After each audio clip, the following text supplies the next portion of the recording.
Kebetulan saya lahir di Indonesia dari pasangan Muslim, maka saya beragama Islam. Seandainya saja saya lahir di Swedia atau Israel dari keluarga Kristen atau Yahudi, apakah ada jaminan bahwa hari ini saya memeluk Islam sebagai agama saya? Tidak.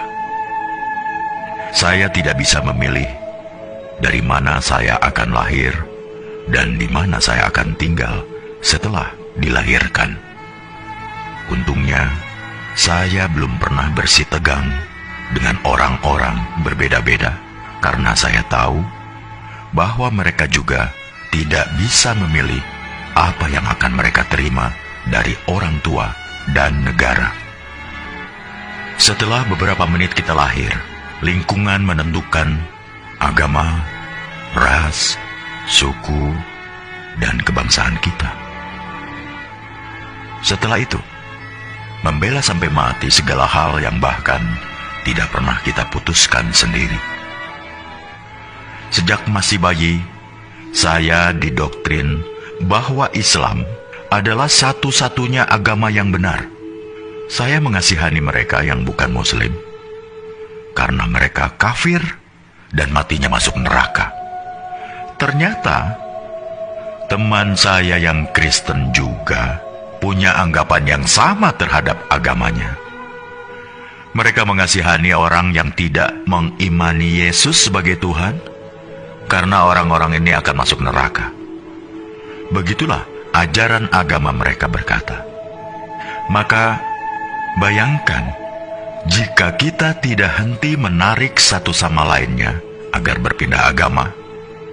Bayangkan jika masing-masing umat agama tidak henti saling beradu superioritas seperti itu. Padahal tak akan ada titik temu. Jalaluddin Rumi mengatakan, kebenaran adalah selembar cermin di tangan Tuhan. Jatuh dan pecah berkeping-keping. Setiap orang memungut kepingan itu, memperhatikannya, lalu berpikir telah memiliki kebenaran secara utuh. Salah satu karakteristik umat beragama memang saling mengklaim kebenaran agamanya. Mereka juga tidak butuh pembuktian, namanya saja iman. Manusia memang berhak menyampaikan ayat-ayat Tuhan, tapi jangan sesekali coba menjadi Tuhan. Tidak usah melabeli orang masuk surga atau neraka, karena kita pun masih menghamba. Latar belakang dari semua perselisihan adalah karena masing-masing mengklaim golonganku adalah yang terbaik, karena Tuhan sendiri yang mengatakannya. Lantas, pertanyaan saya adalah, kalau bukan Tuhan, siapa lagi yang menciptakan para Muslim, Yahudi, Nasrani, Buddha, Hindu, bahkan ateis, dan memelihara mereka semua sampai hari ini? Agama apapun tidak ada yang meragukan bahwa Tuhan itu Maha Kuasa dan Maha Segala-galanya. Jika Dia mau, Dia bisa saja menjadikan kita semua sama, serupa, seagama, sebangsa, budaya yang sama. Tapi tidak kan? Apakah jika suatu negara dihuni oleh rakyat dengan agama yang sama, hal itu akan menjamin kerukunan? Tidak. Nyatanya, beberapa negara masih rusuh juga padahal agama rakyatnya sama, budaya yang sama.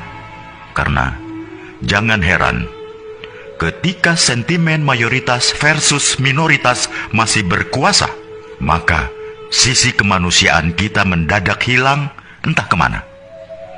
Bayangkan juga seandainya masing-masing agama menuntut agar kitab sucinya digunakan sebagai dasar negara, maka tinggal tunggu saja kehancuran Indonesia kita.